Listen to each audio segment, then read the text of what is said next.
Probably the first thing we should say is sorry for that. That's because we just got out with an article and also a video talking about the successful wet dress rehearsal of Artemis 2. Well, this is a fact, that's something that happened, but then the whole mission was delayed again. And today we're gonna talk about the reason why it was delayed again and probably why it's positive. So let's start.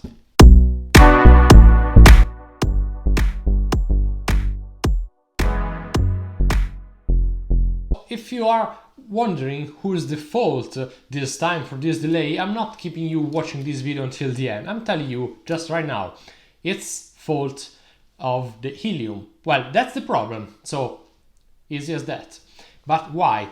Well, the wet dress rehearsal was indeed a success. Well, when they simulated the countdown 2 times, even with a partial communication failure at the first one, the second one was, I would say, 100% success. But so, why then the mission was delayed again? Well, the reason is that after completing successfully the wet dress rehearsal, I leave you here the video of the synthesis and the recap on that. Well, I told you already in that video that some last checks, even though the crew was already going into quarantine, well, some last checks by the engineers had to be performed. So just to declare the complete flight readiness of the launch vehicle, of the vehicle itself, SLS, Orion capsule, and all those things. So during those last checks, while the vehicle was going to be unloaded of the whole propellant, something like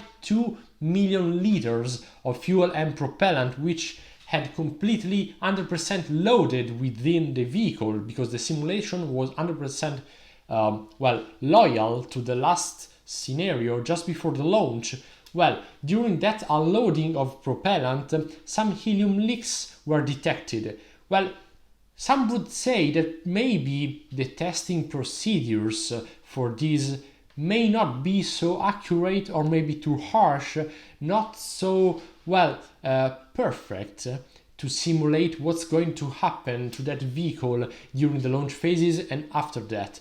But maybe, and that's one of the reasons why I'm telling you that probably a positive thing why the launch has been delayed again is the fact that that detection of the helium is a positive thing. So maybe undergoing with that vehicle to harsher than reality conditions is something that will put the whole thing under test, that maybe will prevent the crew to find themselves in uncomfortable situation. Yeah, Artemis 2 won't be another Apollo 13 mission, if you know what I'm saying. So the point here is that detecting a helium leak is something that you cannot allow the crew to fly on. So the whole thing was going to be unloaded and then moved within the VAB, so vehicle assembly building, that gigantic sort of hangar for the whole stack, vertical stack of the SLS, so that it can be fully inspected. And by inspected, I mean from the outside, but also from the inside. You are going to, you are willing to detect all that minimum leaks that will conduct to a failure, something like what's detected, so to prevent failures in the future.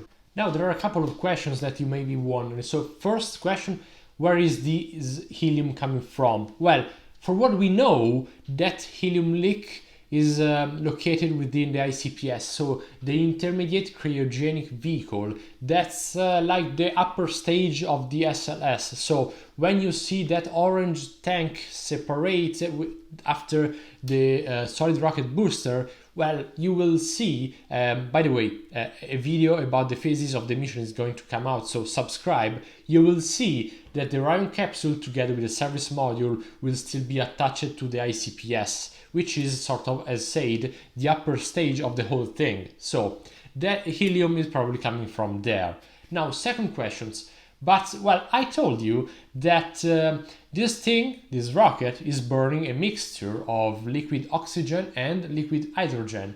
And, you can imagine that the astronauts, so the crew, are going to breathe a mixture of oxygen and nitrogen. So where's the helium here?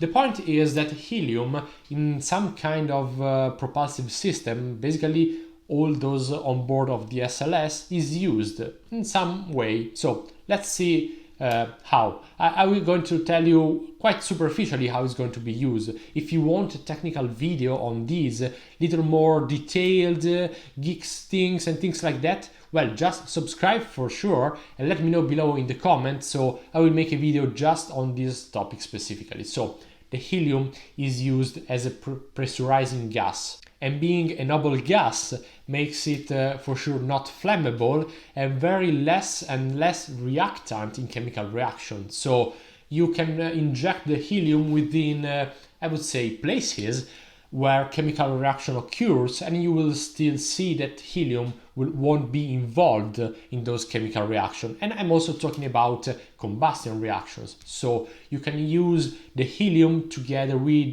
the mixture of liquid oxygen and liquid hydrogen, or helium together with liquid oxygen or hydrogen separately, but together with helium. You will see that this won't form a mixture, just altering like the combustion properties of oxygen and hydrogen. So you know for sure that the RS-25 motors, so the rocket engines that the SLS is using for that liquid propulsion, are fed by turbopumps, but the fuel and the propellant within those turbopumps must be injected with just a slight pressurization. So how can you squeeze those those liquid propellant and fuel within the turbopumps? Well, you will use, yes, you guess it, helium. So you use pressurized helium just to give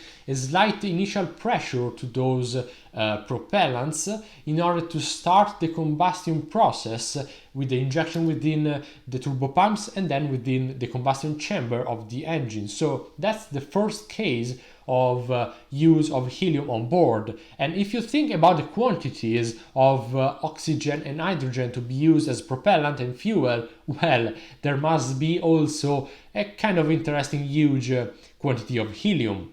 And another case of use of this helium is pressurization of other gases or liquids more in general. There may be bladders filled with helium, or just tanks where, like for the fuel and propellant, helium and other gases coexist.